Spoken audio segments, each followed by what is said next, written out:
Bueno, ya estamos aquí con la presencia del economista Fabio Rodríguez para analizar las principales noticias económicas de los últimos días. ¿Qué tal, Fabio? ¿Cómo andás? Hola, ¿cómo están?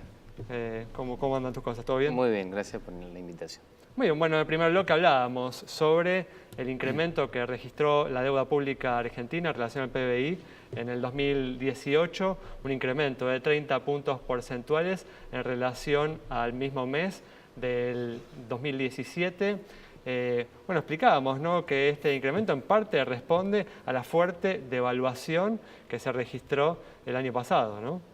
Sí, así es. La verdad que es una cifra que ya estaba prácticamente descontada, más o menos el ratio en cómo iba a quedar. La deuda relevante que se toma es menor, porque es la deuda que tenemos con acreedores privados. Yo diría, está en un umbral ya de decir, bueno, de luz amarilla, ¿no?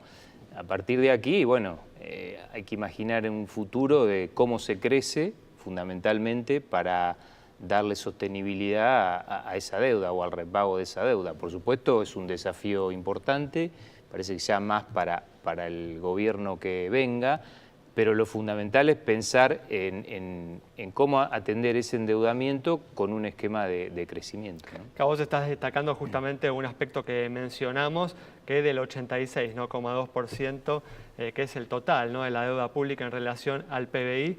Bueno, hay un porcentaje importante que es el 40% de la deuda pública argentina, que es intrasector público, Claro. ¿no?, que es la Administración Pública Nacional con reparticiones del sector público. Así, que eso se supone que el refinanciamiento es más fácil, entonces lo relevante es que se le debe a acreedores privados y en todo caso a organismos multilaterales también, ¿no? O discutíamos hoy, ¿no?, antes del programa, así entre nosotros, si va a ser necesaria, ¿no?, una reestructuración de la deuda pública argentina. ¿Vos cómo lo ves a esto? A ver, la verdad que no lo sé, es un escenario que está muy abierto. Me parece que estamos en una circunstancia donde estamos bajo un programa monetario y cambiario que no está preparado para tener un escenario binario en lo político o tan dicotómico en lo político. Entonces, las fuerzas que se puedan desatar en los próximos meses o en el trimestre preelectoral, la verdad que no lo sabemos. Ahí hay riesgos que van a ir dependiendo de las encuestas y de lo que pase en el mercado cambiario. Yo diría que ahora se agregó con bastante fuerza a lo que pasa en el mundo cada vez más, a partir de declaraciones de Lagarde, donde hace una advertencia de que no hay que esperar demasiadas buenas noticias en el futuro también. Entonces, estamos como atrapados entre esas presiones, pero con un esquema que para contener al dólar tiene sus problemas, que es lo fundamental que se necesita en este momento, dar previsibilidad, dar cierta estabilidad en el mercado cambiario. Entonces, ¿por qué?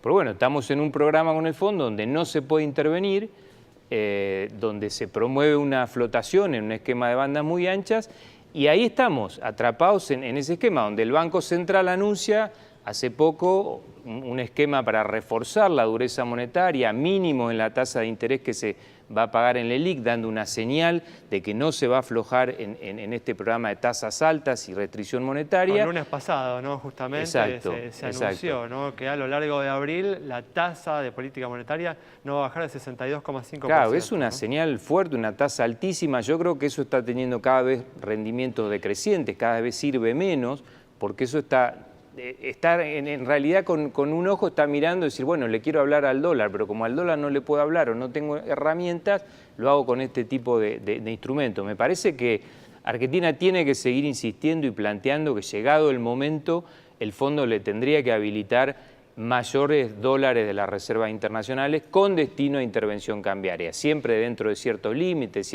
siempre con prudencia, pero hay que explicar, hacer docencia, etcétera, que Argentina es un país bimonetario que no está preparado para ir a unas elecciones donde encima el panorama electoral es dicotómico, flotando o con una libre flotación casi como es esta banda.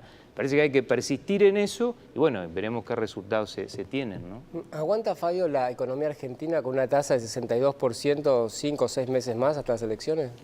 ¿O más? A ver, la economía real está muy mal, Santiago, y me parece que el gobierno ya resignó ese objetivo, el objetivo de producción, de nivel de actividad, te diría, de mejora del mercado laboral, de mejora social, ya lo pasó a un segundo plano en pos, es decir, mi único objetivo es llegar sin zozobra cambiaria, sin espiralización en el mercado cambiario. Entonces, no, por supuesto que no aguanta, porque la película que estamos viendo es preocupante. Es una película donde tenés destrucción de empleo, cierre de fábricas, caída de los niveles de actividad, caída de los niveles de ingreso. Entonces me parece que eso hay que irlo mirando. Y por otro lado, un esquema de tasas tan altas en forma permanente te puede hacer sí un problema este tema de las LELIQ. En el tema de las LELIQ se había dado un paso adelante que eran mejor que las LEBAC, porque era un instrumento que se maneja entre los bancos y el Banco Central. El público no tiene LELIQ.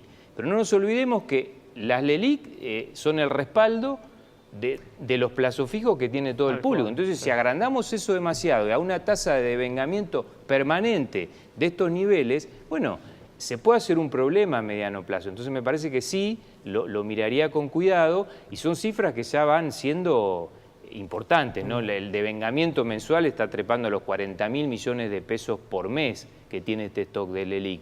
Para poner alguna magnitud, pensemos que es lo que Buenos Aires no obtiene por la actualización del fondo del conurbano son 25.000 millones de pesos, ¿sí?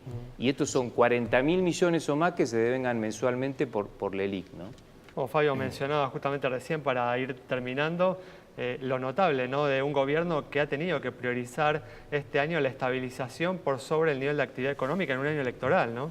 Sí, a gran diferencia del 2017, un gobierno que producto de la crisis del 2018 tiene que ir a un plan, obviamente, de estabilización con una política fiscal durísima y una política monetaria durísima. Bueno, eso es una combinación anticrecimiento casi por definición. Entonces, bueno, obviamente se pasa a un segundo plano y creo que simplemente este año tendremos el rebotecito del segundo trimestre producto del campo y de la cosecha y después muy pendiente de lo que pase en términos de escenario electoral, ¿no? Muy bien, perfecto. Bueno, Fabio, muchas gracias por haber estado con nosotros. Gracias. Nos vamos yendo con este análisis del economista Fabio Rodríguez. Nos reencontramos el próximo viernes a las 20 horas aquí en Metro.